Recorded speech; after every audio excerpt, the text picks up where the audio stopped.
Então, vamos começar. Ó. O assunto de hoje é sobre resposta neuroendócrina ao estresse. Então, a gente vai falar sobre esses mecanismos, né, de ativação cerebral, ativação do sistema nervoso simpático, ativação do sistema nervoso central e essa conexão com os hormônios, né, com o sistema endócrino.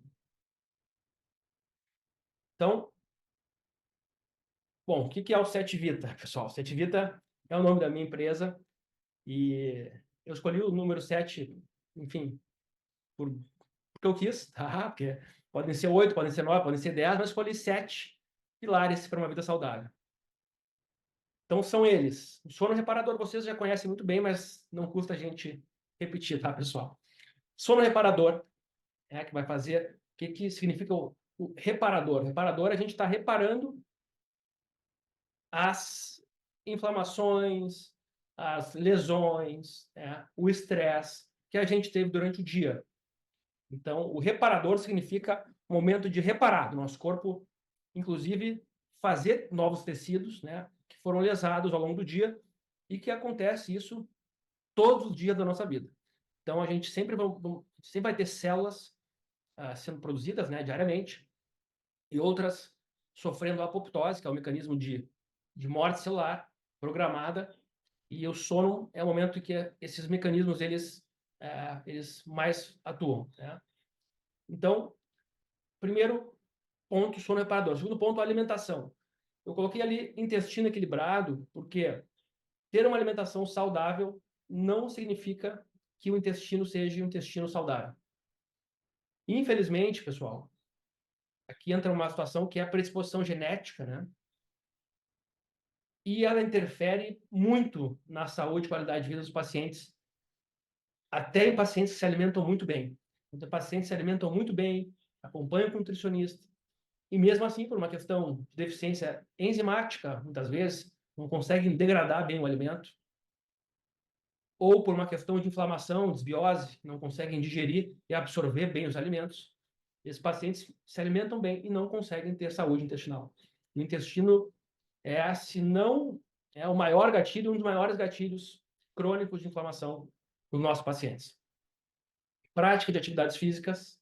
Então, aqui envolve a nossa reserva imunológica, porque do músculo, vocês vão ver, sai proteínas anti-inflamatórias, do músculo saem proteínas que vão se transformar em energia quando o corpo precisa, por algum motivo ou outro, entrar num metabolismo que se chama de catabolismo. Então, do músculo vão sair ali fontes para nosso também reparo de tecidos, produção de enzimas. Então, o músculo é uma reserva imunológica. Então, a prática de exercício físico, também por uma questão de cardiovascular, né? de ter mais energia, ter mais bem-estar e ter mais saúde cardiovascular. Também tem essa questão imunológica, que é muito forte na musculatura. Controle do estresse vai ser o nosso foco hoje, né? Entender quais são os sintomas que o estresse causa. E a gente tem que ter um pouco de senso crítico nesse momento, pessoal, porque hoje em dia, se a gente tiver com qualquer sintoma estranho e for no hospital, e o médico não souber o que é, ele vai chamar de estresse. Só que o estresse, a gente tem que entender qual é o gatilho do estresse. O estresse não é uma doença, mas ele tem alguma fonte causadora dessa doença. E se a gente colocar para o estresse, simplesmente, a gente às vezes não vai estar, a gente vai estar mascarando alguma doença. E isso aconteceu muito nos últimos anos.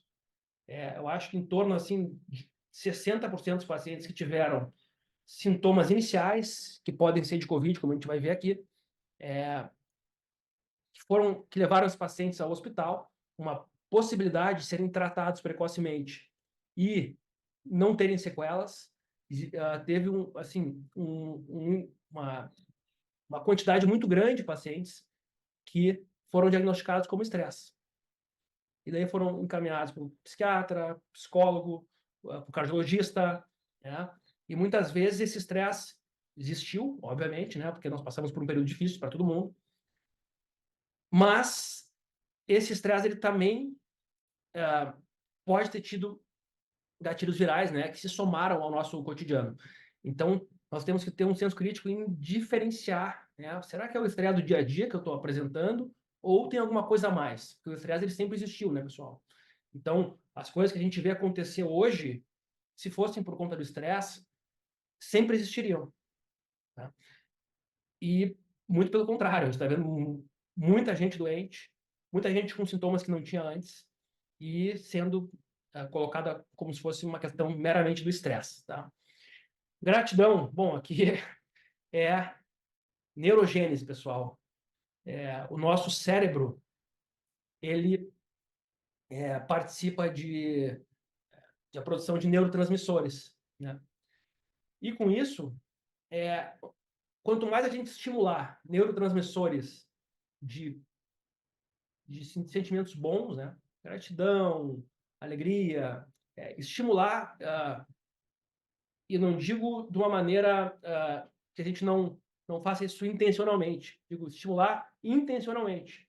Mesmo que a gente não esteja feliz, a gente fazer, inclusive na parte corporal, de mímica corporal, como se estivesse feliz, né? Isso o nosso corpo vai entender como se é uma informação que o corpo tem para estimular neurotransmissores de gratidão, né?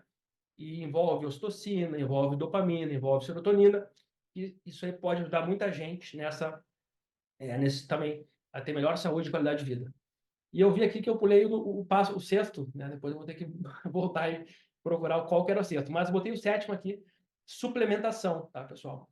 Suplementação, claro, que foi apagado aqui, mas tinha avaliação por exames, que é o sexto. Então, é importante também avaliar, a gente tem uma avaliação por exames, né, anual, que seja, ou a cada 6 meses, porque a gente acaba não usando, né, gente, às vezes o convênio que a gente tem, né, porque os médicos eles são desestimulados a pedir exames. Então, é engraçado que a gente, às vezes, tem restrições em pedir exames por uma questão que o convênio não quer gastar. Mas para nossa saúde, o ideal era fazer mais exames, né? Não precisam ser exames que tenham radiação, mas, por exemplo, ficar fazendo tomografia, ficar fazendo exames que tem que usar contraste, né, ressonância, mas ecografias, exames de sangue, né? Então, o convênio ele acaba desestimulando, claro, para reduzir gastos, e no sistema de saúde existem medidas de rastreamento de doenças que usam exames mais baratos. Então, a gente vai rastrear, às vezes, por uma ecografia, porque é mais barato. Mas se a gente tem a possibilidade de fazer o exame que é mais preciso, a gente tem que fazer. Então, às vezes, a gente, mesmo tendo todos esses pilares aqui equilibrados, se a gente não fizer exames, a gente não vai ter certeza se a gente está com saúde. E daí, por último, entra a suplementação, que é a cereja do bolo, né? Depois de estar com tudo isso controlado e avaliando por exames, a gente consegue ver se o paciente precisa ou não suplementar. Mas, na rotina, no dia a dia, no cotidiano, o que a gente observa é que, mesmo pacientes que são saudáveis, se cuidam, fazem tudo direitinho, existe uma carência muito grande de minerais e vitaminas. E algumas delas fazem muita falta, né, na nossa resposta imunológica. Inclusive na resposta ao Covid, como foi visto na pandemia, né, pacientes com deficiência de vitamina D tinham uma resposta enfraquecida e tinham mais risco em relação ao Covid. Pacientes com deficiência de selênio e zinco, a mesma coisa. Então, essa informação ela está, para muitos médicos, começando a vir à tona por causa da pandemia. O que antes se dizia, não, isso não funciona, né? Até eu já fui cético em relação a isso também. Cada vez mais vai ser utilizado por todas as especialidades. Pessoal, o estresse é uma palavra que se refere a experiências, podem ser eventos, fatos, né? Ou acontecimentos, um traumatismo, uma lesão, um ferimento, ou situações psicológicas, né? Uma perda psicológica, uma perda de um familiar, um estresse pós-traumático, que nos levam além da nossa capacidade de enfrentá-los com sucesso. Então, existem inúmeras, né, definições de estresse. Eu peguei uma aqui que eu achei adequada, que é quando o nosso corpo ultrapassa a capacidade do nosso corpo conseguir ter sucesso no enfrentamento. Então, o que o corpo faz? O corpo acaba se adaptando. E essa adaptação, muitas vezes, ela tem sucesso, mas às vezes ela não tem sucesso. E daí esse estresse pode ser físico, pode ser químico, pode ser pelo calor, pode ser por doença, pode ser por estresse psicológico, ele vai levar o paciente a doenças, tá? Então, tem esse conceito aqui de carga alostática. Esse conceito aqui, ele já é um pouco mais amplo. Então, ele reflete não apenas o impacto das experiências de vida, mas também a carga genética dos pacientes, os hábitos, o estilo de vida, né, como dieta, prática de exercícios físicos, tabagismo, bebida alcoólica. E esses hábitos todos, né, esse conjunto, vão estabelecer padrões de comportamento e reatividade fisiológica, ou seja, o nosso corpo ele se adapta ao que a gente entrega para ele.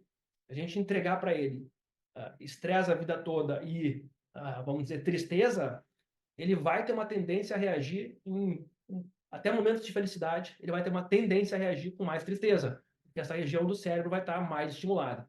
Então, aqui nesse esquema aqui, né, que mostra ali as características genéticas, as questões comportamentais, né, e tudo isso vai, então, trazer uma carga alostática ao longo da nossa vida. E essa carga ela vai sendo acumulada, né? Então, como se fossem cicatrizes que o nosso corpo vai ficando e essa carga de estresse crônico ela vai se acumulando, né? E o nosso corpo vai tendo que se adaptar. Então, existem situações que o corpo não consegue se adaptar e ocorrem lesões, né, celulares, tá? Então, resposta ao estresse. Isso envolve o sistema nervoso, sistema endócrino, hematológico, sistema imunológico.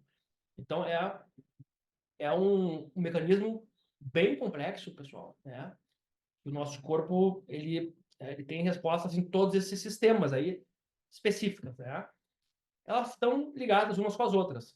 Mas hoje a gente vai conversar especificamente sobre o sistema nervoso e endócrino, né, nas partes principais, porque o hematológico e o imune, eles são extremamente complexos de entender que não é da área da saúde. Até quem é da área da saúde se complica. Eu, para poder fazer as aulas do sistema hematológico e imune, tive que estudar durante 3 anos, nos últimos 3 anos, né? Coisas que eu não estudava há, sei lá quanto tempo, desde que eu tinha me formado, desde a época da faculdade. Porque a gente não estuda mais, né? A gente vai passando alguns assuntos. Essa parte de imunologia é uma parte bem complexa, tá? Então, vamos começar falando sobre sistema nervoso. Então, primeira reação que a gente tem quando a gente tem algum estresse agudo. Ativação do sistema nervoso autônomo, né? Principalmente sistema nervoso simpático. Então, o sistema nervoso autônomo ele é dividido em simpático e parasimpático. O parasimpático a gente relaciona a relaxamento. O simpático a estresse, né? A contração, a aumento da pressão arterial, a aumento da resistência dos vasos sanguíneos, aumento da frequência cardíaca, aumento do metabolismo, aumento da coagulação no sangue. Então, frente ao estresse agudo, a primeira alteração que acontece no nosso corpo é a ativação do sistema nervoso simpático. Isso parece bobagem, pessoal, mas aqui a gente já vai ter que ficar atentos durante esse próximo ano. Porque uma coisa é a gente ter uma ativação do sistema nervoso simpático, ter uma taquicardia, ter um aumento da pressão, depois de fazer exercício, depois de sofrer algum impacto psicológico, depois, né? Agora, o que aconteceu durante esses últimos anos, né, por conta do vírus, foi os pacientes estarem sentados, né, numa reunião, em casa almoçando, às vezes em situações do dia a dia e o coração do nada acelerar, né? Então, o que pode estar acontecendo nessa situação? Tu não está enxergando o estresse, mas tem algum estresse acontecendo em nível de micro-organismos, né? Pode ser bactéria, pode ser vírus, pode ser outras coisas, pode ser raios eletromagnéticos, enfim, existem outras coisas hoje em dia que podem influenciar, né? Inclusive ondas eletromagnéticas, realmente, né?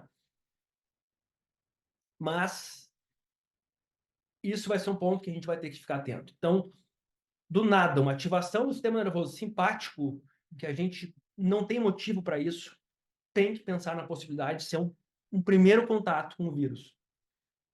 Vou contar uma história rápida para vocês. Eu estava almoçando na casa da minha sogra, era aniversário da minha sogra, estava almoçando na casa dela, sentado na mesa junto com a família.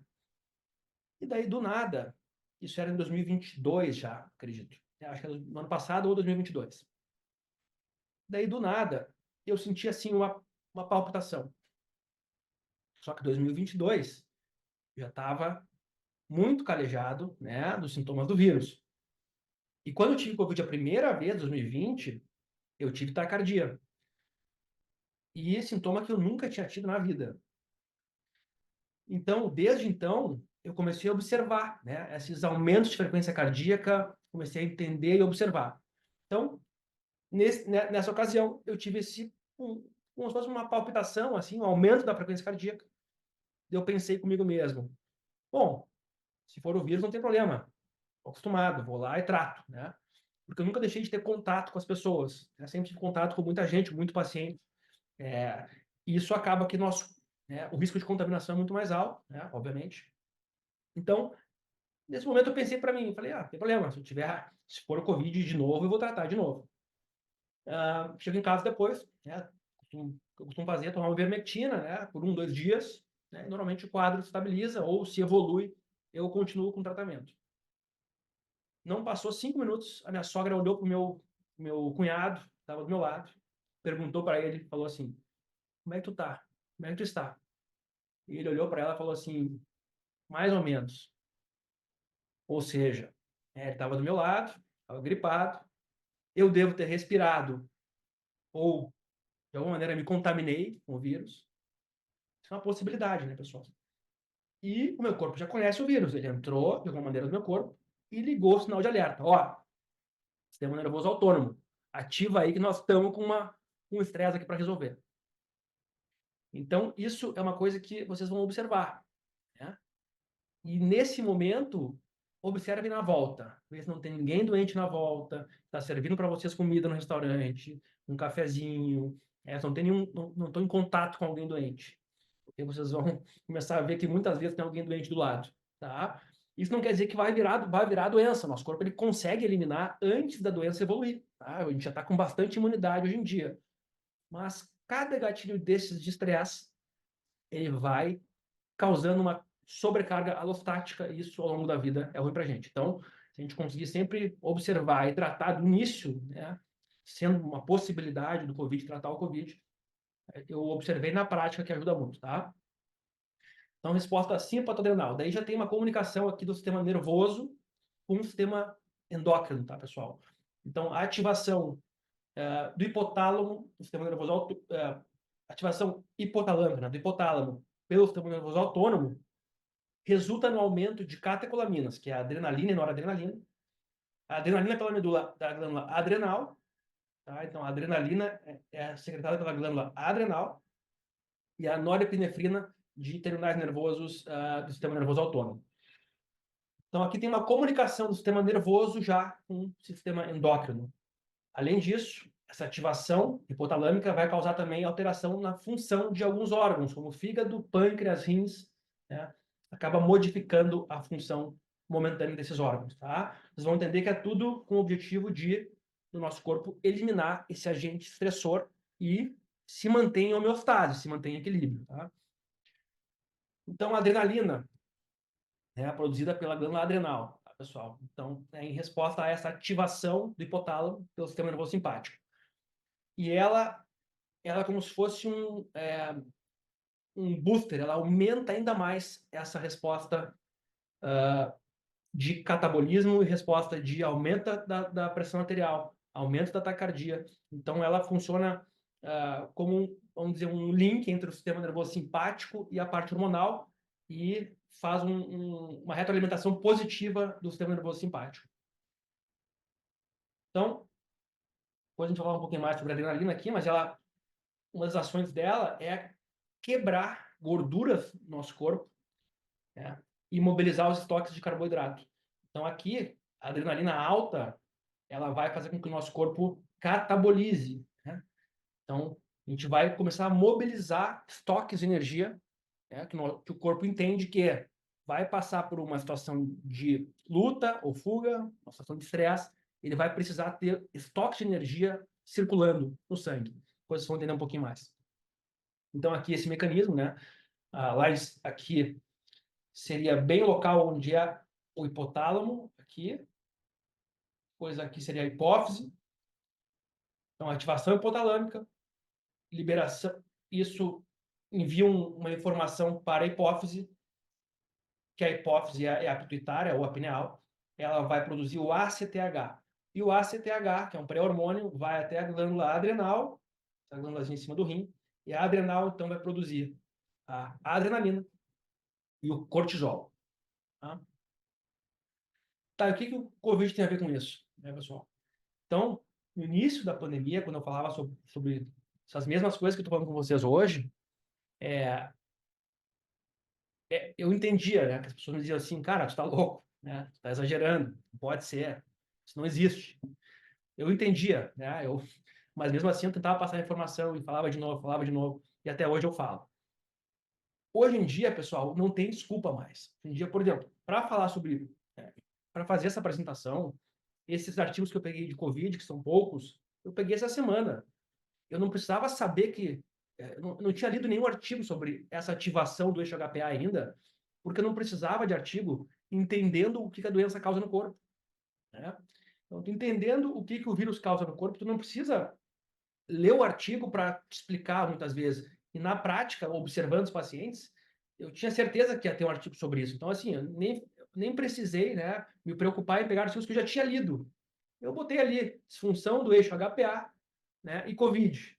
Pronto, já veio um monte de artigo ali, umas revisões de centros no Japão, na Europa, nos Estados Unidos. Então, assim, a informação hoje, existem muitos estudos, gente. Existe muita informação sobre Covid. O que tu quiser achar ali, tu acha. Então, assim, lesão de pele, bota lá no Google, aparece, os artigos estão abertos. Então, assim, não tem mais desculpa para a gente não entender o que está acontecendo na nossa saúde, né? Então, que sabe que o Covid é uma doença altamente heterogênea, né, multifacetária, ela pode apresentar diversos tipos de sintomas. Os efeitos se estendem além do sistema respiratório, então, frequentemente, manifestações prolongadas, duram meses depois da infecção. Então, isso é muito diferente de um vírus comum, né, pessoal? Um vírus que a gente estava acostumado, como um rotavírus, um adenovírus, né? Isso está mais para um chikungunya, para um dengue, enfim, um zika, né?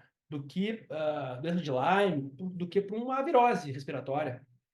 Então, a gente tem que... Esse é outro ponto-chave. A gente não pode esperar por virose respiratória, porque não é virose respiratória. Então, em termos de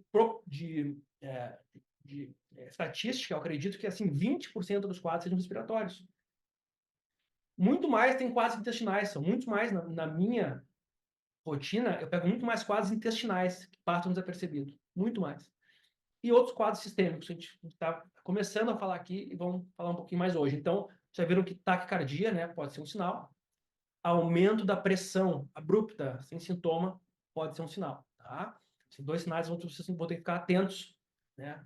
Se quiserem diagnosticar precocemente, porque senão depois a gente deixa para tratar as consequências, né?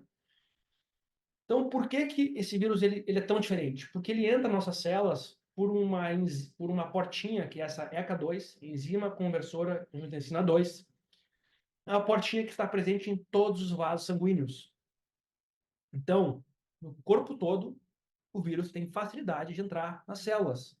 E depois que o vírus entrou na célula, pessoal, ele vai começar a se multiplicar e vai causar um estresse no nosso corpo. Então, vamos dizer que ele tem entrado nas células do nariz, né? E isso ficou por ali, não saiu dali. A resposta, né, do nosso corpo de estresse vai ser principalmente na região do nariz, mas vai circular no sangue todo citocinas de inflamação, informações relacionadas à luta, fuga, né? Quebra de músculo, quebra de gordura. Então, a reação é sistêmica, tá? E depois que ele entrou na célula, se a gente não diminuir essa facilidade de ele entrar nas outras células, se a gente não fechar essa portinha, ele vai entrar facilmente nas outras células. Quais células? Aonde tem vasos sanguíneos. Então, pode ser qualquer uma, pessoal, né? Então, por isso que ele tem essa questão de causar dano endotelial. E aqui explica, então, o fato... Isso é uma das coisas que explica, um dos fatos que explica esse vírus ele ser sistêmico, multifacetário. Ele pega os vasos sanguíneos, né? Então, não é pulmão, como a gente pensa, né? Então, apesar disso, sabemos que é uma doença que não está 100% esclarecida. O que alguns trabalhos mostram é que o impacto do Covid no sistema endócrino pode ser gravemente subnotificado. devido à falta de sensibilização do público e dos médicos. Então, essa semana, eu botei ali, disfunção do eixo HPA e COVID. Já me veio umas 2, 3 revisões, né? Com todas as informações ali.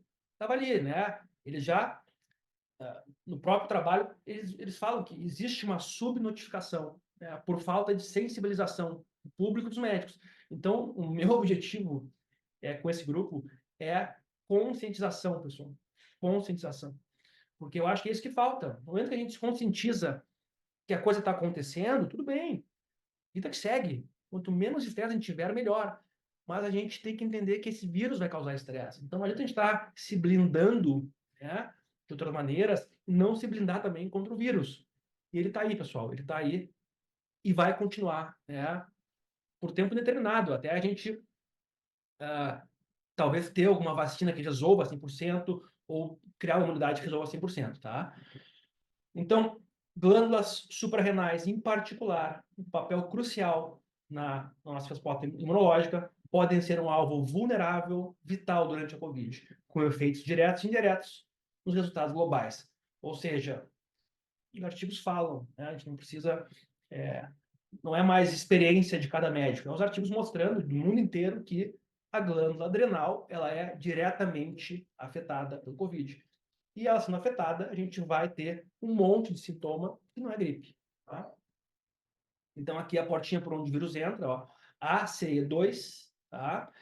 Então, a proteína spike se liga nessa portinha, ela vai ser clivada por essa outra receptor transmembrana, que é TMPRSS2, e isso vai fazer com que ela consiga entrar para dentro da célula. Então, é por aqui que ela entra, né? E por que, então, se utilizou inicialmente e depois se comprovou, né, que na prática ela foi eficaz, a hidroxicloroquina? Porque um dos mecanismos de atuação dela é aqui, ó. Ela compete com essa portinha aqui, como se ela se ligasse nessa portinha e não deixa o vírus entrar por ela. Né? Então, esse é um dos mecanismos, tá, pessoal? Então, aqui é por onde ela entra na célula. E, além dos vasos sanguíneos, quais são as glândulas do sistema endócrino que são ricos nessas portinhas ACE2? Aqui, pessoal, hipotálamo. A gente acabou de falar do hipotálamo, né? Ativação do hipotálamo com estresse. Então, tu imagina um vírus que ele tem vários receptores para ele no hipotálamo, bem no nosso centro de controle do estresse. Ele vai ter facilidade em entrar no hipotálamo. E aqui tem uma via aberta para ele pelo nariz, né? O nariz tem contato com o sistema nervoso central. Então, tem receptores para ele tanto na pituitária, na pineal, quanto no hipotálamo. Então, aqui vai ter uma ativação, né, direta pelo vírus. Outras glândulas, tireoide, né? No grupo foi falado, doutor, tireoide tem envolvimento? Tem. Na prática, isso é todos os dias, pessoal. Todos os dias. Eu mostro para vocês. Vou estar em São Paulo agora, eu posso botar no grupo ali para vocês. Todos os dias, uma ou duas pacientes com alteração na tireoide. Que já tinham e piorou, ou que não sabiam que tinha e começaram a ter, tá? Então, porque tem portinhas para o vírus e vai causar um dano celular direto nessas células. Sem falar, né, no dano pelo estresse, da ativação do hipotálamo, pelo estresse da nossa resposta imunológica. Então, aqui eu fui falando em dano celular direto pela entrada do vírus na célula. Outra glândula, adrenal, tem receptores. Outra glândula, pâncreas, células beta do pâncreas, que produzem insulina, tem receptores.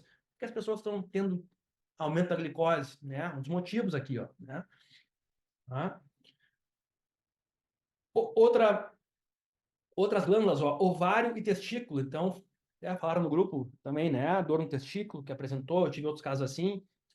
Aqui mostra. Então, as necrópsias foram feitas, pessoal, no início da pandemia, viram que tinha RNA viral em todas essas glândulas, né? Testículo, ovário, suprarrenais. Então, isso foi no início da pandemia. Então, como é que a gente ainda está esperando que o vírus cause somente gripe, né? Então, aqui, ó, aqui mostra o que esse vírus, a gente conversou agora, o que um estresse agudo faz no nosso corpo, que ele vai aumentar a produção do cortisol, aumentar a produção do ACTH, e aqui seria um estresse crônico. Ele vai causar uma disfunção desse órgão. Então, existe um termo que se usa, se discute, né? Esse termo, ele pode ser falado ou não, que é a fadiga adrenal. Porque, na realidade, a glândula adrenal, ela responde a esses eventos de estresse a vida inteira, né? E quando esse evento de estresse ele é muito recorrente ao longo da vida, essa carga alostática de estresse ela é muito alta, ela acaba cansando, né? É como se fosse, vamos dizer assim, uma lâmpada que a gente acende, apaga, acende, apaga, acende, apaga, acende, apaga, ela vai ter mais chance de queimar do que uma lâmpada que eventualmente vai lá, acende e apaga, né? E se ela tiver alguma coisinha disfuncional dentro dela que tem uma tendência a queimar, ela vai queimar muito mais rápido. Então aqui envolve fatores genéticos, né? Fatores de estresse durante a vida, e esse vírus veio para somar tudo isso. Então, tudo que a gente já tinha com os pacientes por estresse crônico, por alimentação inadequada, né, por outros motivos, fadiga, perda de peso, falta de apetite, o COVID ele traz também de forma recorrente, né? Então aqui a gente vai ter uma disfunção da adrenal. Isso, por isso que a gente fala que não é a fadiga, né? Ela continua trabalhando, mas ela trabalha de maneira desordenada. E vocês vão entender o que isso vai causar. Então, falando, a gente está do meio para o final, tá, pessoal? Pois assim, eu sei que é um pouco complexo para quem não é da área da saúde, mas eu quero depois fixar alguns conceitos com vocês. Então, aqui, o que é o ACTH? É um hormônio produzido depois que o hipotálamo é ativado com estresse, ele manda uma informação, que é um pré-hormônio, para a pineal, que é a glândula pituitária, tá? Chama de terceiro olho, né? Então, essa glândula produz o ACTH. O ACTH ainda é um pré-hormônio. É um mecanismo complexo, mas ele... Então, tem dois pré-hormônios para depois ir aqui. O ACTH vai até a glândula adrenal e a adrenal vai produzir o cortisol. Então, o ACTH é produzido pela glândula hipófise, que é a mesma que a pituitária, que é a mesma que a pineal, tá, pessoal? Bom, então, eu botei ali, ó, é um peptídeo de 39 aminoácidos. Então, então isso aqui é um pré-hormônio composto de aminoácidos. Então, vocês vejam que os aminoácidos eles não são só músculo, né, pessoal? Eles são hormônios, eles são enzimas. Então, será que ajuda a gente utilizar aminoácidos? Com certeza. Quando tu precisar, no momento desse, se tu tiver disponível no sangue, tu não vai quebrar o teu músculo para produzir esses aminoácidos, né? Então, o cortisol, que vai ser produzido pela glândula adrenal, por estímulo do ACTH, é um hormônio esteroide, derivado do colesterol. Então o colesterol é importante para a produção de hormônios? Sim, o colesterol é importante, né? Por isso a gente tem que ter um cuidado com essa questão de ter medo do colesterol. O colesterol é importante para várias coisas, inclusive para formar a parede das nossas células, né? Então o colesterol aqui é um derivado de colesterol, são hormônios esteroides. O cortisol ele vai atuar orquestrando a resposta inflamatória de macrófagos, neutrófilos, de prostaglandinas, e vai também estimular no fígado a produção de açúcar. Então, através da quebra da gordura e da quebra do músculo, os aminoácidos vão no fígado e vão ser transformados em açúcar para produzir energia. E as gorduras quebradas, triglicerídeos, que são transformados em ácido graxo, glicerol, também vão para o fígado ser transformado em açúcar. Por que isso, pessoal? Porque o nosso corpo ele vai estar privilegiando, né? Ele vai querer ter fonte de energia disponível por uma situação que ele está prevendo que ele vai passar, de luta ou fuga, né? Então, ele está prevendo que ele vai ter que lutar. Então, ele vai mobilizar as nossas reservas de energia, né, da gordura e do músculo, e nesse momento a circulação ela vai estar focada no coração, no cérebro e nos pulmões. Então, o nosso corpo ele não vai querer digerir um alimento, né, vai estar com pouca circulação, vai estar com pouco fôlego para ter que digerir um alimento para produzir energia. Então, a gente entra num processo de catabolismo. O paciente entra em inapetência, né, perde a fome e acaba quebrando gordura e músculo. Então o paciente emagrece. Sim, na fase inicial do estresse, o paciente emagrece. Tive pacientes que perderam 10 quilos sem fazer dieta durante a pandemia. E eu perguntei, o que tu fez? Nada, doutor, só emagreci, achei estranho. Catabolismo. Tá? Então tem que ver o que está causando isso. Pode ser o vírus ou não. Tá? Então, cortisol promove a lipólise, quebra de triglicerídeos, transforma em ácido graxo e glicerol, que vão virar energia. Parece ser bom, né, pessoal? mas ele também quebra músculo, e muito, tá? Então, o catabolismo proteico vai pegar o músculo esquelético do corpo. Então, por isso que a gente viu também muita gente ter lesão muscular, né? Muita gente com lesão muscular, atletas. E os exames laboratoriais também mostram isso. Um exame chamado CPK, vários pacientes com esse exame aumentado, mas aumentado bastante, né? Por quê? Porque o corpo está precisando aminoácidos e energia para produzir hormônios, para produzir energia, para produzir anticorpos, né? Precisando de aminoácidos. Então, o corpo entra em catabolismo, tá? E isso vai predispor a lesões musculares, tá, pessoal? Então, aqui é tudo isso que a gente falou, tá?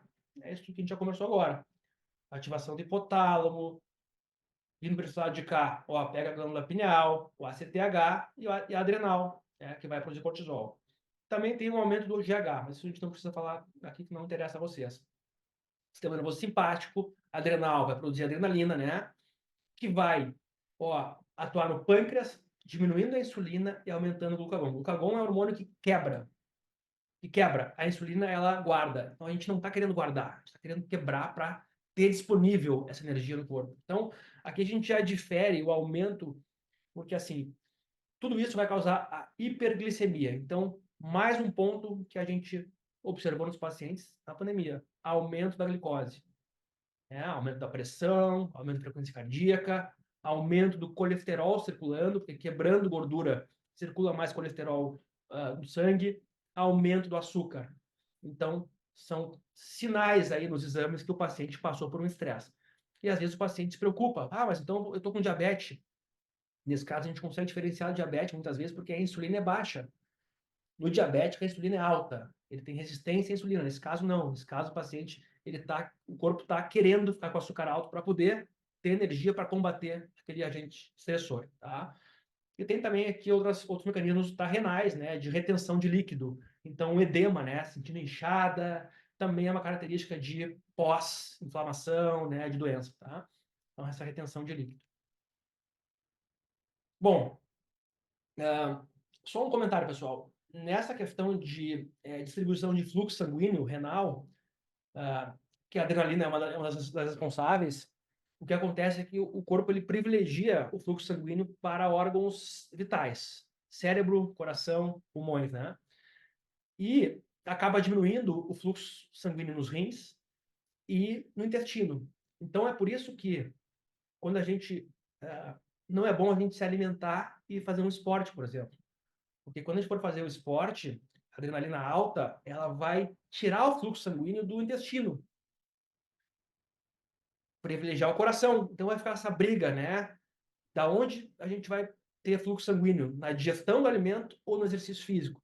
Então, por isso que a gente tem só um parênteses, né? Por isso que a gente, quando tem uma resposta adrenérgica, o ideal é que a gente esteja em jejum, tá?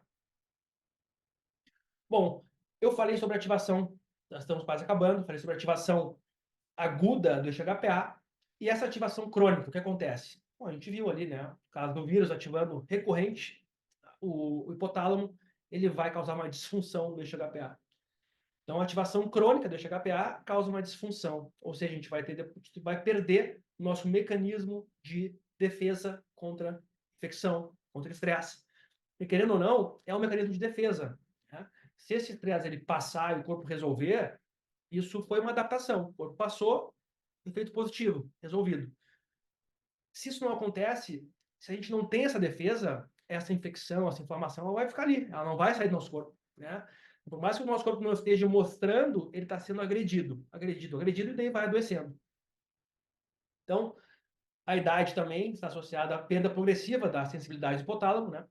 Com maiores concentrações de cortisol e diminuição da sua variação diurna. Existe o chamado ciclo circadiano, né, pessoal? Onde o cortisol ele é aumentado durante o dia e diminuído à noite. Então, esse ciclo também ele entra em desequilíbrio. Então, assim como na idade acontece, os pacientes perdem o sono, né, durante a noite e tem mais cansaço durante o dia, essa ativação do HPA causa isso nos pacientes. Então, aqui tem outro sintoma que vocês vão ter que ficar atentos, né? Que é uma piora da insônia. Então, mas eu já tenho histórico de insônia. Tudo bem. Vamos tentar regular isso aí, porque o ideal é que tu consiga ter sono durante a noite e durante o dia ter disposição. Mas uma piora, né? Olha, eu já tinha insônia, mas eu piorei muito essa semana. Estou acordando às 3, 3h30, 4, 4h30, com o coração acelerado. E quando eu vou dormir, eu acordo cansado de manhã. Então é um sinal de que o eixo, né, hormonal, aí, HPA, está alterado. Que pode ter sido um gatilho viral, pode ser um outro estresse, que a gente sabe que o próprio estresse, né, faz a gente perder o sono. Isso é uma coisa que é conhecido já. Mas, na pandemia, às vezes o paciente sem nenhum estresse estava apresentando isso. E todos os pacientes, pessoal, pensando que é a idade. Então, claro, a idade causa isso, né? Mas o diagnóstico em 100% dos casos é, doutor, cheguei nos 30 anos, doutor. Cheguei nos 40, cheguei nos 50, nos 60, nos 70. Eu ouvi de pacientes de todas as idades dizerem que perderam o sono porque chegaram na idade, né? Só que como eu escutei de pacientes de 30 anos a mesma informação, de 40, de 50, de 60, de que nunca tiveram isso antes, e como eu tive isso também quando eu tive Covid, para mim ficou fácil identificar que pode ter tido um gatilho viral, né? Nem sempre é verdade. Então, isso aqui ó, é o que o cérebro, ao longo da vida, um estresse crônico, a adaptação que o cérebro sofre. Então, essa sobrecarga alostática, resultante do estresse crônico, vai causar atrofia de neurônios do hipocampo e córtex pré-frontal, regiões cerebrais envolvidas na memória, na atenção e na função executiva, né, cognição. Então, a gente tem um ato com estresse crônico, que pode ser por Covid ou não, mas o Covid ele causou muito isso, ele vai causar uma sobrecarga que vai causar atrofia nessas regiões que estão envolvidas na memória, na atenção e na função executiva. Então, quanta gente, né, pessoal, com perda de memória, sentindo que o cérebro está com brain fog, né? Além da lesão direta, né? E causa hipertrofia de neurônios na amígdala e na região cerebral envolvida no medo e na ansiedade, bem como agressão. Então, o que isso a longo prazo vai causar? Hipertrofia de áreas que vão deixar o paciente com dificuldade de capacidade de aprendizado, de tomar decisões, né? E também aumentado acompanhado de níveis de estresse, agressividade e ansiedade aumentados. Então, quanta gente a gente viu, né, pessoal, mais agressiva, se sentindo mais, as pessoas, os pacientes me dizendo, doutor, até eu sei que eu estou errado. Qualquer coisa eu já desconto na minha esposa, que não merece, que é uma pessoa maravilhosa, e eu vejo que eu estou errado. Do nada eu explodo e depois eu paro para pensar, mas vem cá, estou diferente. Então as pessoas estão mais agressivas, né? Se vocês forem observar, isso é uma coisa que também está acontecendo, né? Por esse estresse crônico, tá, pessoal? Então ali é atrofia e hipertrofia de áreas cerebrais. E também isso vai ser um ciclo vicioso com sono, né? O estar estressado versus privação do sono. Então a restrição de 4 horas para sono para 4 horas aumenta a pressão arterial, diminui o tônus parasimpático, ou seja, diminui o relaxamento, aumenta a angústia, o simpático, aumenta os níveis de cortisol noturno e promove aumento do apetite. Então, o paciente engorda, o paciente tem mais ansiedade, taquicardia, né? Só por estar dormindo mal. Então, uma coisa leva a outra, né? Então, também muita gente se confundiu nisso aqui, pessoal, porque pode ter tido, em muitos casos, um gatilho viral que levou a perder o sono, e daí o paciente achava que era por causa do sono ruim que ele estava cansado, apático, indisposto, com perda muscular, né? Claro, as duas coisas elas se retroalimentam, né? Então, assim, a gente tem que saber diferenciar e observar na volta, né? Se tem alguém doente, se a gente está com algum outro sintoma, se tem um motivo para ter perdido o sono aquela semana. Então, o que eu quero deixar aqui, então, de mensagem, pessoal, é que os hormônios associados ao estresse e à carga alostática, eles protegem o corpo no curto prazo, mas promovem a adaptação pelo processo conhecido como alostase. Porém, no longo prazo, essa carga alostática causa alterações no corpo que pode levar a doenças. Então, essa nossa resposta, ela acaba sendo crônica, acaba causando dano em órgãos, né? Em órgãos como coração, pulmão, cérebro, rins, e acaba adoecendo às vezes tanto pelo excesso de resposta quanto pela falta dele, tá? Então, pessoal, coisa importante para finalizar. A gente vai conversar ao longo do ano, né? É por isso que eu fiz questão de fazer uma consulta com cada um de vocês, porque é muito difícil eu tentar propor algum tipo de tratamento ou até algum diagnóstico sem conhecer vocês. Então, a gente tem que conhecer cada pessoa, né? Para depois, é mais importante saber que tipo de pessoa tem a doença que saber que tipo de doença a pessoa tem. Porque o Covid, ele é uma doença a mais, a gente não tem que ficar preocupado, né? A gente tem que só estar consciente que é uma doença a mais, que não existia antes da pandemia. E que vai nos afetar e que a gente vai ter que saber diagnosticar, né? Mas cada um tem seu histórico de predisposições genéticas, né? Cada um tem seu histórico de vida, de experiências vividas, né? Então, eu tenho que conhecer você para poder ajudar de maneira mais assertiva, tá? Então, é por isso que a gente vai ter essas consultas também. No chat, no grupo ali de WhatsApp, eu não posso passar tratamento, mas atendendo vocês individualmente, eu posso passar tratamento para vocês. Porque o meu objetivo é que vocês entendam o momento de procurar o médico, né?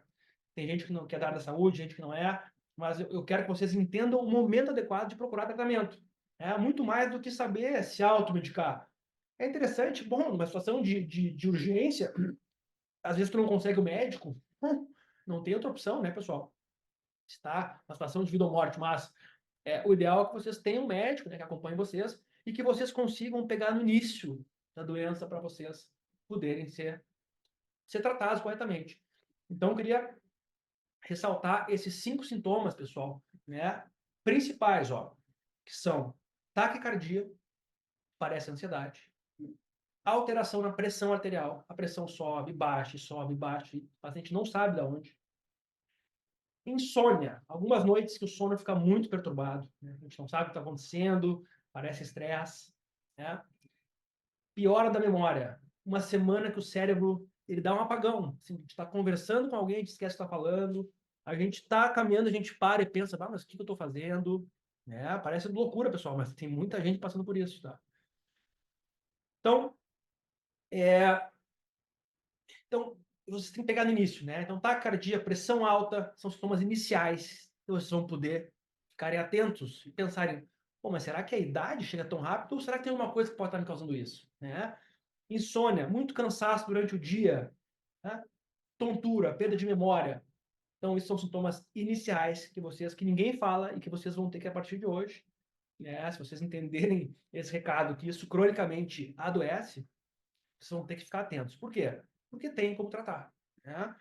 A utilização de ivermectina, eu utilizei em todos os meus pacientes, utilizei hidroxicloroquina, tive sucesso, pacientes, logo depois de usar o remédio, eles referem melhora, né? Depois, ao longo da pandemia, aí, teve muitos trabalhos que alguns falaram mal, outros bem, mas eu conferi os que falaram bem e conseguimos aí tratar muita gente, pessoal. Então, se vocês terem conta desses detalhezinhos, de sintomas iniciais, vocês vão conseguir indicar para algum familiar de vocês procurar um hospital antes de vir o quadro de pneumonia, de desbiose, né? De disfunção do eixo HPA. Certo, meus amigos e minhas amigas? Então, eu vou responder agora a pergunta do chat, tá? Agradeço a todos vocês presentes aqui. Eu vou deixar a sala gravada, porque é um assunto que quem não é da área da saúde talvez se atrapalhe um pouco, mas essa última, né, os últimos pontos principais aí que eu quero que vocês realmente decorem para a gente ao longo do ano, sempre que precisarem, vocês vão me chamar no WhatsApp. E daí, nesses casos, podem chamar no grupo e eu vou chamar você no individual, né, para poder tratar adequadamente, tá? Porque é nesse início que a gente consegue ser mais assertivo e daí não precisar realmente ter esse estresse aí ao longo dos próximos anos, tá, pessoal? Então, vamos ver as que tem de perguntas aqui. A minha ajudante aqui, maravilhosa.